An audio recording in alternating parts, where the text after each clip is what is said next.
Here I'm just going to introduce to you, I think my battery's going, to a clock. It says mappin and webb French movement, but it's got a movement in there that's a Smith's movement. I found out the original movement was a French roundie. I'm just going to go down so you can see. And I won't be too long because my battery's going. And I wanted to show you inside the clock. And there you are. This is just an introduction because I don't know how long my battery's going to last.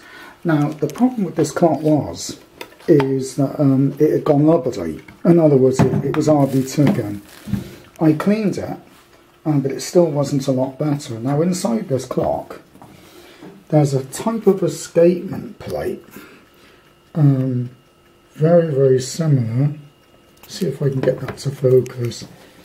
Very similar to this one. Very, very similar. And what had happened when I took it apart, I'd accidentally broke the escape wheel, which is this little wheel here. This one I've done the same. They're so bloody fragile. So what I did is I bought another plate. But when I took the plate out of the one that was there, I realised the hairspring was bent. So lucky for me, I've got a plate with a hairspring on it. It'd probably be out of focus because it's just not enough to focus on. Yeah, it's just going to be in its shadow now. Yeah, as you see, it won't focus. But there's the hairspring. What I'm going to try and do is to graft my balance wheel onto that plate. And the way to do that is to put the balance wheel on and rotate it. Put it like that with a pair of tweezers.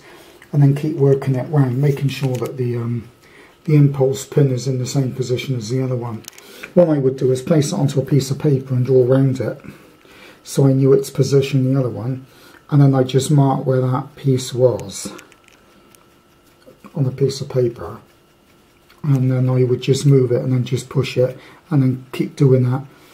This one, there's a lap touching on the hairspring, and there's not so much nod in the balance wheel, in other words, impulse in the balance wheel.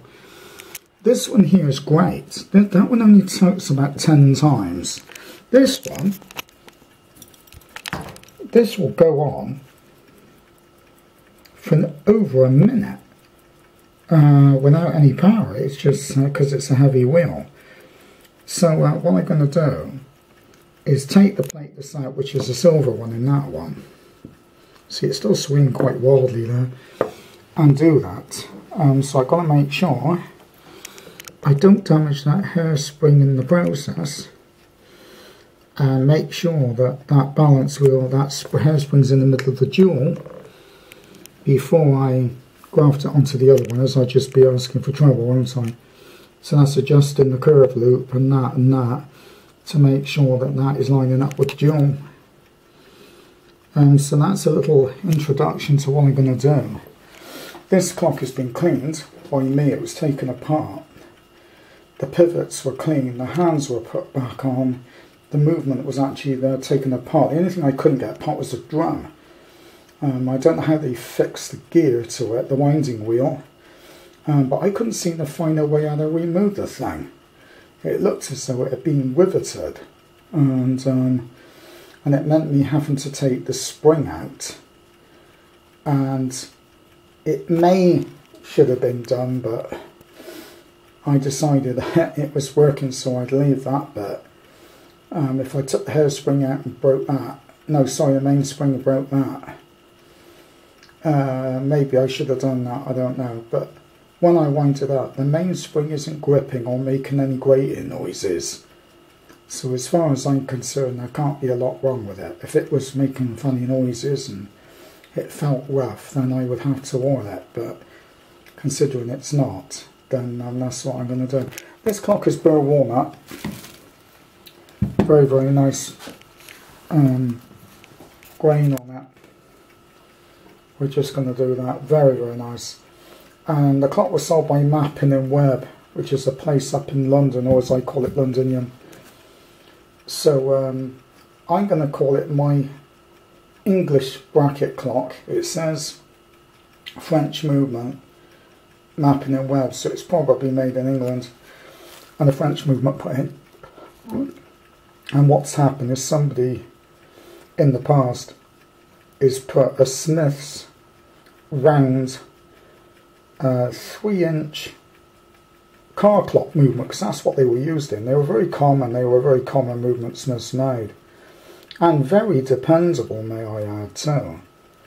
And this one's in perfect working order. I don't think they've used them in car clocks since about the 40s, I would have thought. And it's perfectly working quite well there. So that's a little introduction into my, I would call it my Smith's French hybrid bracket clock. And the next move will be doing that hairspring, putting that balance onto that plate. I'll leave, see how well I get in with what I'm going to do, because I haven't made up my mind yet. So that's where we go on that one.